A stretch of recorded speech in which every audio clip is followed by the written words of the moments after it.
우리는 9월 첫째 주 예배를 드리고 있습니다. 2018년도 1월달 시작할 때 참 꿈이 많으셨죠. 계획도 많으셨습니다. 벌써 3분의 2가 지나갑니다. 매번 예배를 드릴 때마다 그런 생각 해봅니다. 우리가 예배를 드릴 때, 또 날마다 시간을 보낼 때 우리가 정말 인생을 미련 없이 살아야 되겠다 하는 생각을 해봅니다. 만에 하나 주께서 우리를 이번 주간에라도 데려가신다라고 한다면 미련하게 사는 게 아니라 정말 미련 없이 한평생 후회함 없이 주를 위하여 열심으로 살았다 하는 마음으로 이번 한 주간도 달려가야 될 줄 믿습니다. 이제 그런 마음이 사도 바울에게도 있었던 것 같아요. 그러다 보니 바울은 이 로마 교회를 사실 지금까지 아까 오늘 본문에 있는 그때까지 한 번도 방문을 하지 못했습니다. 멀리서 로마 교회가 있다라는 소식을 들은 거예요. 로마 교회는 아주 독특한 교회였습니다.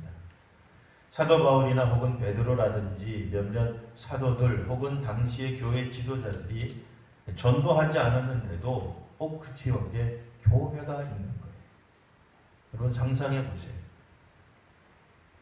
이 아파트, 파크 자리에 우리가 전도하러 갔더니 저도 예수님 믿습니다. 다른 교회 다닌다는 게 아니라 교회가 설립됐다는 거. 얼마나 놀랬겠어요.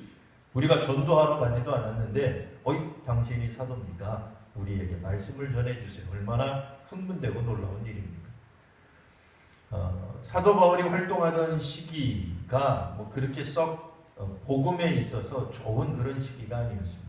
여전히 유대인들의 방해가 있었고 또 이방인들의 핍박이 있었던 상황입니다. 그런데도 로마 교회가 특별한 어떤 전도자들의 섬김 없이도 교회로 성장했다는 사실이 바울로 하여금 굉장히 흥분되게 했을 것입니다. 근데 이제 문제는 로마 교회가 한 가지 약점이 있었어요. 그 약점이 오늘까지 우리가 읽은 본문 안에는 명확하게 드러나지는 않습니다. 기본적으로 로마에 있었던 교인들은 아마도 유대인 출신, 유대인들로서 그리스도인들이 된 사람들이었을 거예요. 그들이 아마도 예루살렘에서 핍박이 일어난 거죠. 스데반의 순교로 인해서 예루살렘 교회를 중심으로 있었던 수많은 성도들이 이제 환난을 당하고 핍박을 받아 어쩔 수 없이 각지로 흩어지게 됐을 것입니다. 그러다 보니 아마도 이제 우리가 생각하건대 추정컨대 로마에도 교회가 설립되었을 것 같아요. 그런데 어떤 한 로마의 황제가 유대인들 너희들은 로마에서 살지 마라, 우리 수도에서 살지 마라 하고 그냥 로마에서 유대인들을 다 내쫓아버렸어요.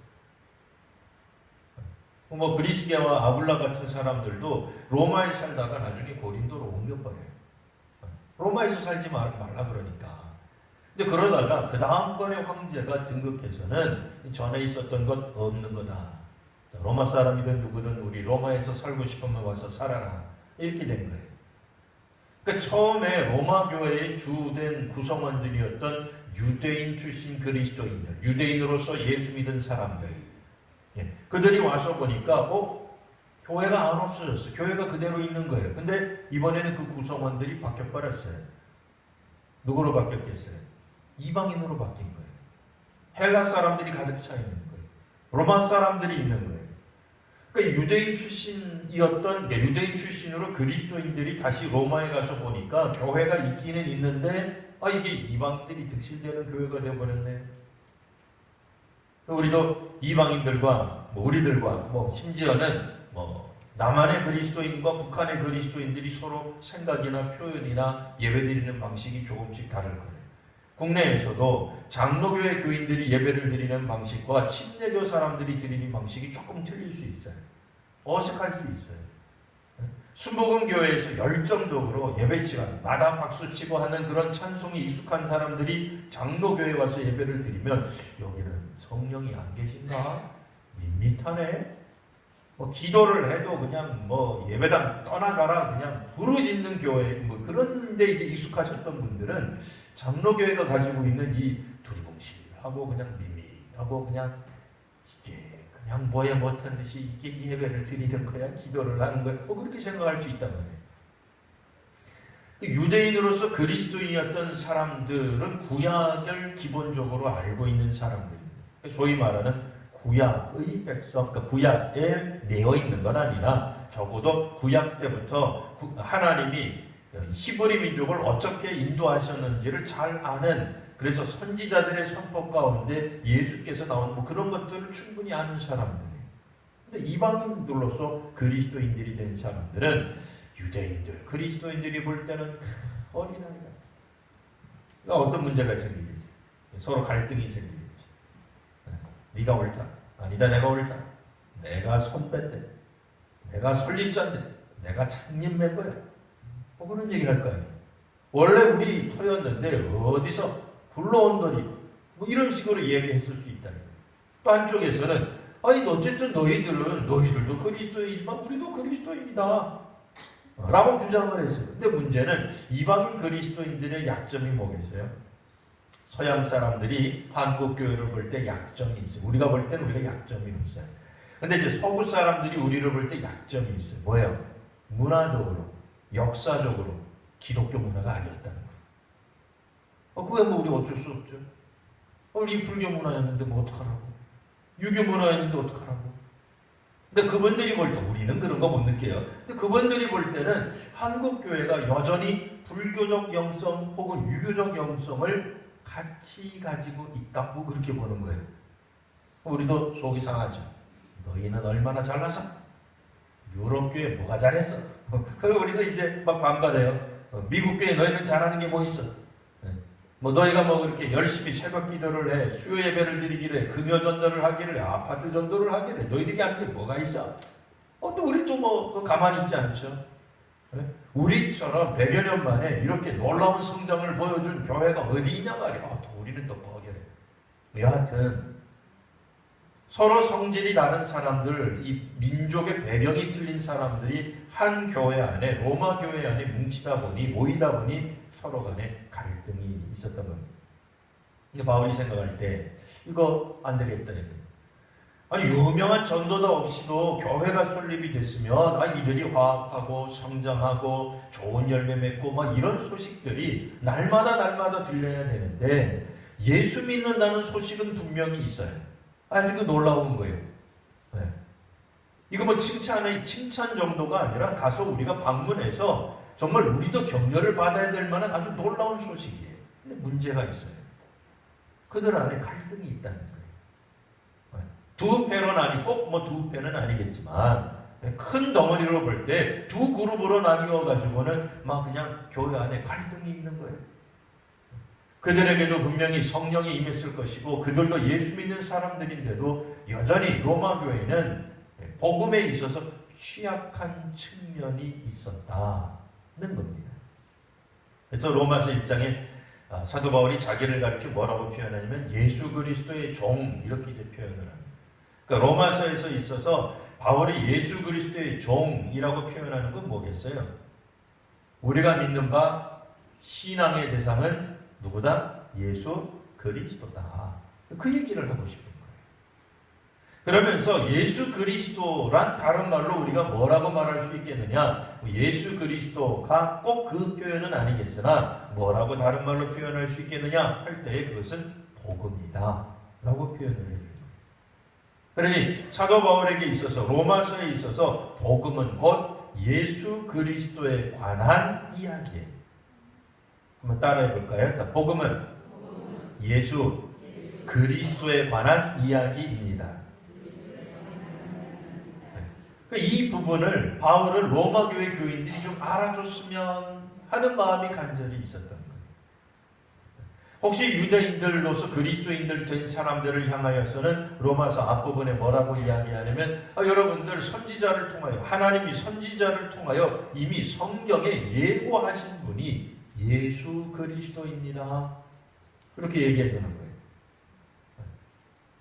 그러니 우리가 믿는 바 복음의 핵심 예수 그리스도를 떠나서 우리가 하나님을 압니다. 하나님을 믿노라 할 수 없습니다. 그런데 중요한 건 뭐예요? 구약을 아무리 우리가 알고 있고 구약의 백성이라 할지라도 예수님은 구약에 속해 있는가? 그건 아니에요. 왜요? 구약 때는 물론 예언도 되고 예고도 되고 암시도 됐지만 명확하게 드러나지 않았어요. 언제 드러났어요? 얼마 전에. 이때만 하더라도 몇 년 전에 예수 그리스도의 활약상을 우리가 보지 않았냐. 예수 그리스도는 구약 시대의 사람이 아니에요. 구약에서 예언된 건 맞지만 구약과는 관계가 없는 거예요. 유대인들은 나는 구약의 백성입니다. 나는 율법을 지킵니다. 네? 그러니 내가 진짜 여기 예수 그리스도를 믿는 교회의 구성원이요, 교회의 지도자지. 이방인 그리스도인들이 뭐 니들이 뭘 알아? 라고 생각하는 거예요. 너희들이 구약을 알아, 아브라함을 알아, 예레미야를 알아, 누구를 알아? 아무도 모르잖아. 근데 어디서 그냥 갑자기 예수 믿었다고 나하고 맞먹으려고 그래. 기분 나빠.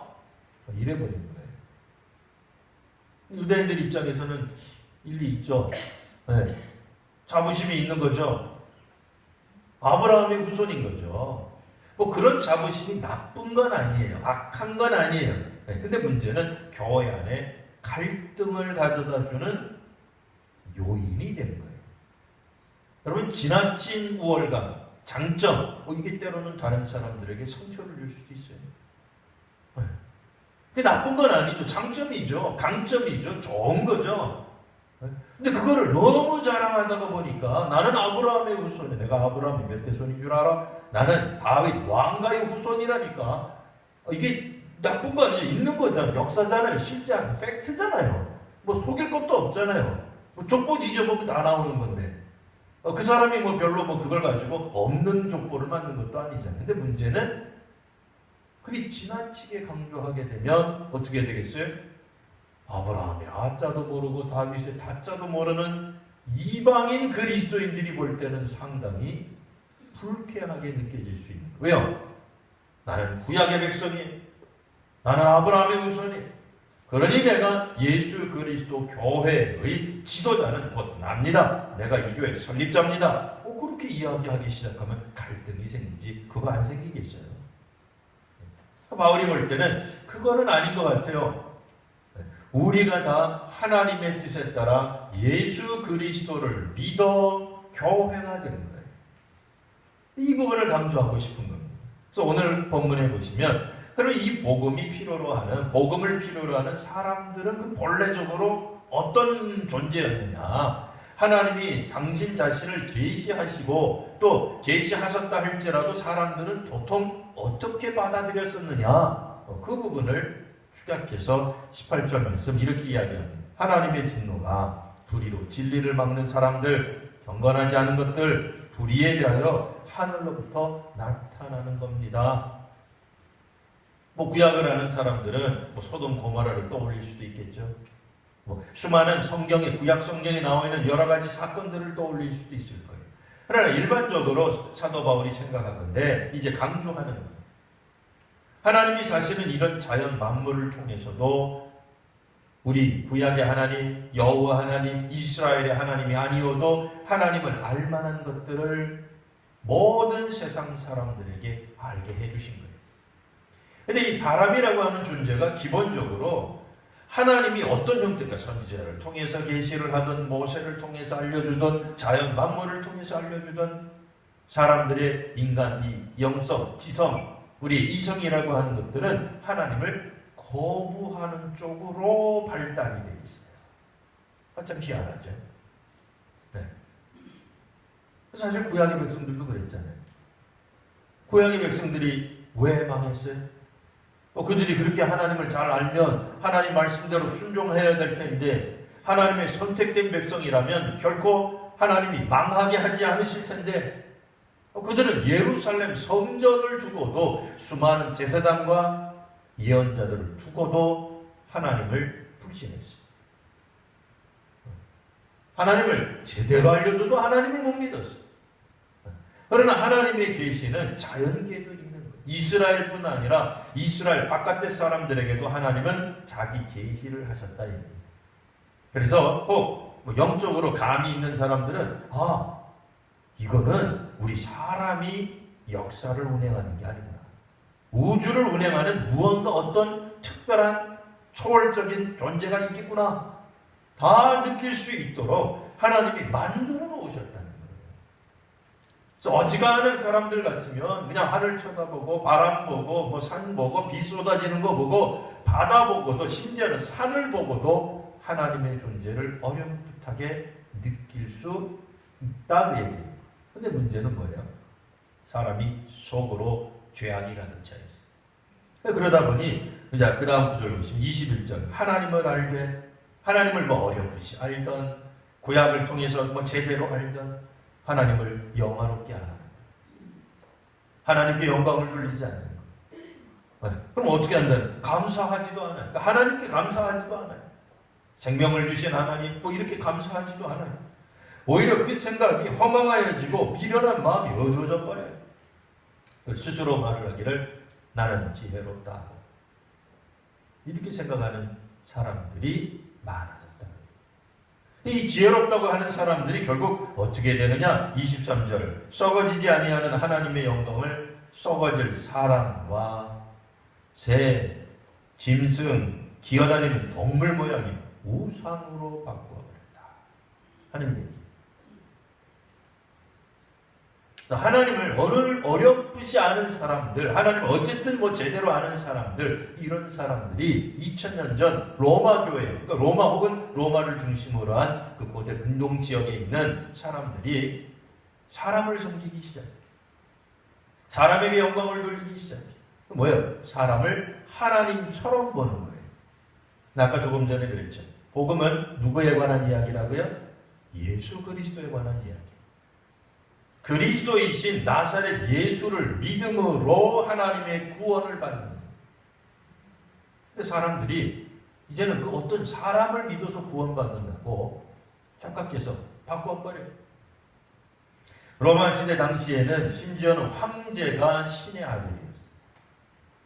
곧 신이었어요. 당시 신의 아들이라는 뜻은 뭐 아버지가 신이고 황제는 신이 아니다 그 뜻이 아니에요. 네. 본인도 신이라는 뜻이에요. 네, 그 표현은. 자, 사실 우리가 2000년 전에 로마 시대에 어떤 일이 있었는지를 계속해서 제가 이야기한들 별 감흥도 없을 거예요. 재미도 없어요. 왜? 2000년 전 로마에서 일어난 일이에요. 그러니까 오늘 예화를 제가 한국에 일어나는 일로 바꿔서 설명드릴게요. 한국 교회 안에서도 기독교 이단들이 있습니다. 왜? 그래서 교주를 신성시하는 분들이 있어요. 그런 어떤 이단 종파 중에 어떤 분들은 성경을 읽다가 보면은 피난처라는 단어가 나와요. 피난처. 우리가 피해야 되잖아요. 피난처가 어디냐? 그 교주께서 묵상을 하다가 피난처는 어디? 피지다. 피할 피자에 피지가 영어로 되어 있어요. 원래는 영어예요. 근데 이 피지가 피할 피자에 땅짓자라. 그래서 피난처가 맞다. 그래서 피지로 사람들을 데리고 갔어요. 잘 모르시는 분들은 TV를 보시면 어느 분들이 그렇게 하고 있는지 지금도 나오고 있습니다. 자, 어떤 또 이단에서는 이렇게 이야기했어요. 그 이단의 교주가 역시 또 성경을 묵상했는지 뭐 우리나라에 이런 말이 있어요. 하늘이 무너져도 솟아날 구멍이 있죠. 그죠? 여러분 잘 아는 얘기죠? 그래서 이분이 묵상하다가 경기도 소사가 왜? 하늘이 무너져도 솟아날 구멍이 있잖아요. 소사가 성지다. 이렇게 생각을 했어요. 그래서 자신들의 본부를 세우고 거기서 집회하고 거기서 하면은 하늘에 뭐가 쏟아진다고 가르쳤어요. 또 어떤 이단분은 과천이야말로 에덴 동산이 있는 동산이다. 동방이다. 이렇게 생각을 했어요. 저도 이게 왜 과천이 그럴까? 그랬더니 과천의 옛말이 동방이래요. 놀랍잖아. 여러분 놀랍지 않으세요? 구약 성경 읽다가 보면은 마지막 때에 메시아가 어디서 온다? 동방에서 나타난다. 그래서 그동안에 수많은 한국교회 이단들이 동방자 나오면 다 한국이라고 해석을 한 거예요. 봐라, 우리나라는 어떤 나라야? 동방 예의죠. 다 알죠, 그죠? 그러니까 구약 성경에 나오는 동방자만 나오면은 그냥 이거는 뭐다? 우리 한국을 가르치는 거다. 노래하는 그룹 중에 동방신기가 있었는데 그거 어떻게 하나? 그분들이 메시아 같은데. 자, 어쨌든 이 동방자만 나오면 사람들이 그냥 이 성경 묵상하다가 이거는 틀림없이 한국이다. 근데 게다가 보니까 과천이 옛 이름이 동방인 거예요. 이거는 분명. 게다가 청계산이 옆에 있어요. 청계산이 뭐 그렇게 대단하겠어요? 청계산의 계자가 무슨 계자예요? 신의 계자예요. 신의 물. 그러니까 신의 계니까 이건 무슨 산? 신의 산이에요. 신의 산. 그러니까 이분들이 성경 읽다가 야 이거야말로 진짜 백이다. 이렇게 성경을 풀어주는 영한 목회자가 없었다 이거예요. 그러니 청계산 옆에 있는 과천이야말로 하나님이 이 땅에 마지막 내려주시는 새 예루살렘이다. 그렇게 되는 거예요. 우리가 뭐 남의 종교를 뭐 비난하거나 뭐 그럴 필요는 없었는데 그렇게 믿는 분이 있다 그 얘기예요. 한 가지 더. 성경을 읽다가 보면 여호와의 전의 산이라고 하는 표현이 나와요. 여호와의 전이 있는 산이에요. 전의 산. 이 세종시에 전의산이 있다네. 거기가 또 성지래. 거기가 주께서 임하시는 주의 전이 거기다 세워야 되는 거예요. 전의산이 있다니까. 어디? 성경에. 근데 또 어디에 있다고? 세종시에 있다는 거예요. 이러면서 이 말씀을 해주신 목회자, 교주를 신격화하는 거예요. 예수 그리스도가 오기는 왔어요. 그분들도 성경을 가지고 이야기를 해요. 근데 예수 그리스도가 구원의 완성을 못한 거예요. 시작은 했는데 끝을 못 맺었어요. 왜? 부활해서 승천하셨잖아요. 끝을 못 맺었어요. 그래서 하나님이 자기를 보내셨다는 거예요. 그럴듯하지 않으세요? 네. 예수님이 맨 처음에 왔을 때도 사람들이 몰라봤다는 거예요. 언제 예수님이 그리스도로 분명해졌어요? 3일 만에 부활했을 때. 그래서 어떤 기독교 이단의 교주는 자기가 죽을 때 자기 시신을 장례하지 마라. 왜? 자기도 예수님처럼 3일 만에 부활함으로 마지막 때 하나님이 보내주신 참 그리스도임을 밝히겠다. 아직까지 안 일어났어요. 오래전에 돌아가셨는데 사람들이 보이지 아니하는 하나님 믿는 게 참 어려워요. 그냥 사람들이 뭔가 영험하다, 뭐 독특하다, 뭐 좀 연발이 좀 있다, 뭐 그러면 그냥 그 밑에 올라가가지고 성경을 이상하게 해석하는데도 그 말이 맞다고 보는 거예요. 그러니까 아주 묘한 거죠. 그들이 하나님 부정하지 않아요. 성경도 써요. 이름도 교회라 그래. 다 똑같아요.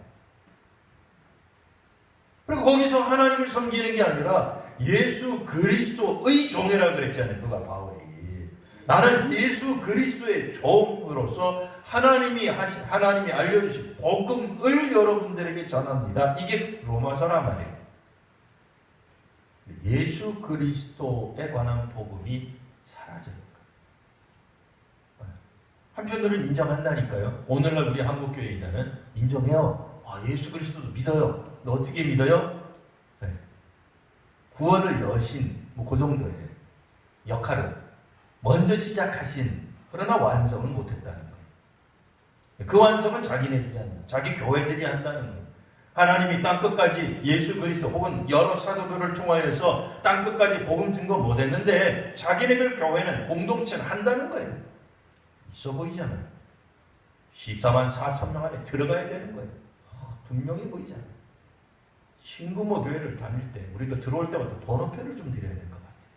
그래서 번호표 100번까지는 구원을 받습니다. 이러면 좀 어떻게 좀 나아지려나요? 네? 이제 그러려면 100이라고 하는 숫자가 나온 성경 구절을 제가 찾아야 되겠죠. 그래서 100명이 구원받는 역사를 보여주셔야 되겠죠. 글쎄요, 뭐라고 하면 될까요? 기도원의 300용사로 할까요? 앞으로 우리 교회 300명까지는 다 구원받는 거예요. 또 혹시 졸다가 이 대목만 들으시면 이단되네요. 저도 그러시면 안 됩니다. 사람들을 섬기는, 왜냐면 사람들이 말을 하고 사람들을 섬기는 하나님께 영광을 돌려야 되는데 하나님의 영광을 대신 받으실 분은 예수 그리스도밖에 없는 거예요. 그거를 교주가 받는 거예요. 혹은 교회 공동체가 받는 거예요. 놀라운 거예요. 그런데도 사람들이 불편함을 못 느껴요. 이상하다 못 느껴요. 왜요? 그만큼 우리 사람들의 영혼이 부패했기 때문에. 내버려두면 아무리 복음의 메시지가 들어가고 올바른 진리의 말씀이 있어도 사람들이 듣지를 않습니다. 그래서 하나님께서 특단의 조치를 내리십니다. 그 특단의 조치는 뭐예요? 내버려 두시는 거예요. 하고 싶은 대로 하라.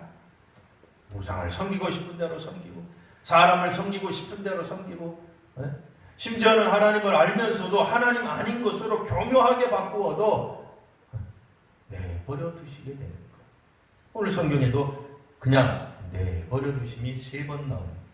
첫 번째는 마음의 정욕대로 더러움에 내버려 두세요. 두 번째는 그들을 부끄러운 욕심에 그대로 내버려 두세요. 세 번째는 그들을 그 상실한 마음, 하나님을 거절한 마음에 그대로 내버려 두사. 여전히 그들은 그 암흑 가운데서 빠져요. 그럼에도 그들은 올바로 가고 있다고 믿는 거예요. 오늘 말씀 마지막 절 보시면 그들이 이 같은 일을 행하는 자는 사형에 해당한다고 하나님께서 정하심을 알고도 심판이 있을 것이다. 우리 그런 얘기 듣잖아요. 그 얘기예요. 사형 그러니까 개개인을 어떻게 사형 집행한다기보다도 그들은 죽는다. 그들은 영원히 죽는다. 영원히 죽을 것이다. 그들에게는 사망이 있을 것이다. 라고 이야기해도 그들은 자기들만 행할 뿐 아니라 또한 그런 일을 행하는 자들을 옳다 합니다. 그들도 전도한다 그 얘기예요. 그들도 열심히 낸다 그 얘기예요. 이단에 속한 분들도 열심을 내요. 우리만 열심히 내는 게 아니에요. 이분들도 잘못된 가르침 속에서 열심을 낸다. 그러니까 일반적인 이야기를 하는 거예요. 일반적인 이야기. 그러니까 사도 바울이 원래 말하고 싶어 했던 메시지는 뭐겠어요? 로마교회 여러분들도 여러분들 스스로 열심을 낸다고는 하지만 열심을 내고 있는 겁니다. 여러분들의 문화, 전통, 역사, 그동안에 가지고 왔던 수많은 업적들을 자랑하고 있지 왜 하나님을 자랑하지 않습니까? 여러분이 그리스도인이 된 거는 예수 그리스도 때문에 교인이 되고 교회가 된 건데 여러분들은 여러분들의 신앙의 경력을 자랑하고 있습니다. 네? 그런 이야기하는 거예요. 엉뚱한 거 자랑하고 있는 거예요. 사람을 자랑하고 있는 거예요. 가문을 자랑하고 혈통을 자랑하는 그런 엉뚱한 거 하고 있다 그 얘기예요. 물론 로마에 있는 교인들이 이렇게 터무니없이 하나님의 심판받아 마땅할 만큼 어리석은 짓을 하고 있는 건 아니지만 일반적으로 복음이 기준되지 않으면 예수 그리스도가 기준이 되지 않으면 우리라 하더라도 엉뚱한 데 힘을 쏟을 수 있습니다. 라는 뜻이 되는 거예요. 여전히 우리가 교인이 된다고 하는 것, 그리스도인이 된다고 하는 것, 교회 한 구성원이 되고 예수 그리스도의 제자가 된다고 하는 것은 그리스도 예수를 따르는 것을 말합니다. 우리의 역사적 전통, 가문, 우리의 업적들을 자랑하는 데 있지 않습니다. 그렇게 되면 자신도 모르게 사람을 숭배해요. 역사를 자랑해요. 건물을 자랑해버리는 그런 어처구니 없는 신앙적 결과, 오류죠. 사실 오류가 되는 거예요. 성경에 있는 구절들을 오늘날 한국교회, 한국지명, 한국에서 어떤 것들을 발견했다고 해가지고 그게 성경에서 말한 거겠냐 이거예요. 아니죠. 동방이라는 말이 일반적으로 동쪽에 있는 방향에 있는 모든 것들을 말하는 거지 어디에 동방이 조선과 한국을 가리키겠어요. 아까 우스갯소리를 말했지만 그러면 동방신기는 뭐냐 말이에요. 어떡할 거야 그 사람들 펄쩍펄쩍 뛰던데 생동감 넘치게 전 세계 투어하면서 한국을 알리던데 어떡할 거예요? 뭐 동방신기교라도 하나 만들어야 돼요? 그러면은 우리들이 잘못된 방, 왜요? 보이지 아니하는 하나님 섬기는 게 정말 어려워요. 하나님의 뜻에 따라 하나님 믿는 게 정말 어려워요. 그러다 보니 사람의 말, 사람이 해석하고 사람이 억지로 끼워맞추고, 우리 그분들은 억지로 끼워맞췄다고 생각 안 해요. 참 신통방통하다 그렇게 생각할 거예요. 어떻게 이렇게 앞뒤가 그냥 왁구가 하나도 틀림없이 딱딱 들어맞는가? 이렇게 무릎을 치며 새롭게 하나님의 말씀을 깨달았다고 할지 몰라요. 뭐라고 성경에 뭐라고 나와 있어요? 스스로 지혜 있다 하나 어리석게 돼요. 썩어지지 아니하는 하나님의 영광을 썩어질 사람에게 돌리는도다. 맞잖아요. 그렇게 하고 있잖아요. 똑똑하면 뭐예요? 지혜 있으면 뭐예요? 엉뚱한 대로 나가고 있잖아요. 그러니까 로마에 있는 교인들에게 뭘 말하고 싶어 했겠어요? 사도 바울이 이 편지를 통해서 스스로 지혜 있다는 사람 제발 좀 멈췄으면 좋겠습니다. 그 뜻이죠. 뭐 우리가 지혜 있어봐야 얼마나 있겠습니까? 그건 좋습니다. 지혜가 있다고 한다는 건 뭐예요? 구약적 배경을 따르면 지혜는 여호와를 경외하는 때의 지혜와 지식의 근본이에요. 여호와 경외하지 않는 거예요. 그들의 지식을 가지고 결국 그들이 계속해서 주장하는 건 뭐예요? 사람의 영광을 말하는 거예요. 2000년 전에 우리가 로마 교회에서 어떻게 했는지는 혹 잘 모르신다 할지라도 여전히 지금 우리 한국 땅에서 일어나는 교회라는 이름으로 벌어지는 행태들을 보시면 우리도 그렇구나 하는 점을 우리가 이해할 수 있으실 것입니다. 우리도 복음에서 벗어나기 시작하면 예수 그리스도에게 초점을 맞추지 않고 사람에게 혹은 사람들이 만들어 놓은 여타한 여하간의 우상들, 뭐 건물이든 역사든 뭐 자기 업적이든 뭐 이런 것들을 사람들이 숭상하게 되십니다. 우리는 매일같이 하나님의 은혜가 아니고서는 살아갈 수가 없는 사람들입니다. 혹여 하나님이 이번 주간에 우리를 부르신다 하더라도 하나님 앞에서 올바르게 살아가는 것이 정말 중요한 것입니다. 여러분, 다른 소리에 귀 기울이지 마시고 오직 복음에 그리고 예수 그리스도의 이야기에 초점을 맞추시는 귀한 성도님들 되시기를 바랍니다. 기도하겠습니다. 거룩하신